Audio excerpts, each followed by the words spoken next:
आज हम एक ऐसे आइडिया पर बात करने जा रहे हैं जो आपके जीवन से चिंता को जड़ से मिटा सकता है।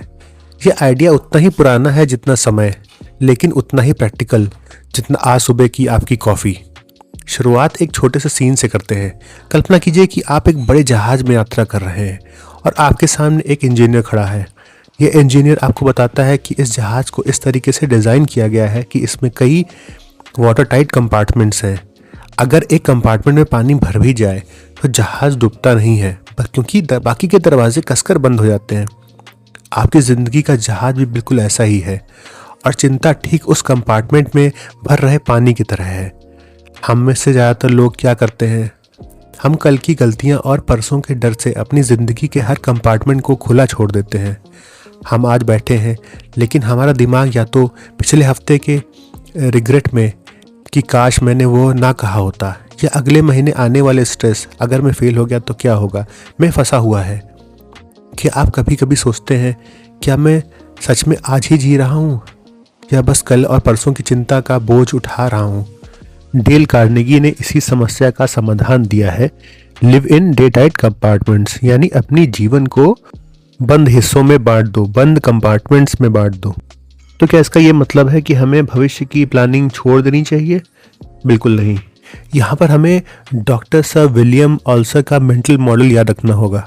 ऑल्सर ने मेडिकल छात्रों को सिखाया था कि कल की चिंता मत करो, बल्कि अपने मन के दरवाज़ों पर एक स्विच लगाओ। जब आप अपने डेस्क पर बैठो तो कल और परसों को बंद कर दो। कल्पना करिए कि अगर आपके पास एक ऐसी टाइम मशीन हो जिसके 3 बटन हो, पास्ट, फ्यूचर और प्रेजेंट। चिंता तब शुरू होती है जब आप प्रेजेंट का बटन पर बैठे हो और लगातार पास्ट के बटन को दबाए जा रहे हो लगातार, और या फिर फ्यूचर की हॉरर मूवी देखने की कोशिश कर रहे हो। डे टाइट कंपार्टमेंट्स का सिद्धांत कहता है आज की समस्या को हल करने के लिए कल की ऊर्जा मत जलाओ। तो इसके प्रैक्टिकल स्टेप्स क्या हो सकते हैं? तो ये सिर्फ एक फिलॉसफी नहीं है, इसके एक एक्शनेबल टूल्स भी हैं। सबसे पहले मॉर्निंग रिचुअल्स आपको बनाना पड़ेगा। सुबह उठकर खुद से पूछें, मैं आज के दिन में अपना सर्वश्रेष्ठ कैसे दे सकता हूँ, ना कि अगले दिन की समस्याओं को कैसे सुलझा सकता हूँ। दूसरा है वरी आवर इन्वर्जन। अगर चिंता बहुत ज़्यादा सता रही हो तो कार्नेगी के अनुसार आप इन्वर्जन तकनीक का इस्तेमाल कर सकते हैं। चिंता को दबाने के बजाय उसे एक ख़ास समय, यानी कि कोई टाइम आप निर्धारित कर लीजिए। इसको वरी और कह सकते हैं आपकी। आप 15 मिनट के लिए या 20 मिनट के लिए आप उसके बारे में सोचें, लिखें और फिर उस दरवाजे को बंद कर दें। तीसरा है विजुअलाइजेशन, यानी अपनी चिंता को एक मेंटल मेटाफर दें।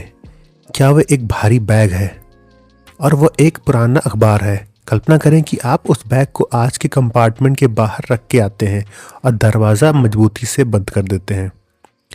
दोस्तों, चिंता जो होती है भविष्य को बेहतर नहीं बनाती है, यह केवल आज की शक्ति को सोख लेती है।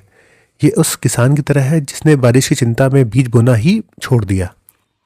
आपके पास ज़िंदगी को बेहतरीन बनाने के लिए सिर्फ आज है। कल हमेशा एक नया आज बनकर आएगा। जब आप केवल आज पर फोकस करते हैं तो आपकी अटेंशन और मोटिवेशन 100 गुना बढ़ जाती है, क्योंकि अब आपके पास एक ही लक्ष्य है, आज का जीतना। अगर आप आज की छोटी छोटी जीत हासिल करना शुरू कर दें तो कल की बड़ी लड़ाइयाँ अपने आप आसान हो जाएंगी। तो आज का चैलेंज अगर मैं आपको दूं तो यह है कि इस सिद्धांत को एक बार के लिए अपना कर देखिए। अगले 24 घंटे के लिए अपने मन से अतीत के रिग्रेट्स और भविष्य की चिंताएं, डर को हटा दीजिए और आउटसोर्स कर दीजिए। एक तरीके से एक टाइम निर्धारित कर दीजिए। उस समय आप सोचेंगे खाली आगे पीछे का और नहीं सोचेंगे इसके अलावा। और अपने जहाज़ को डूबने से बचाने के लिए live in day tight compartments की तकनीक का आप इस्तेमाल कर सकते हैं।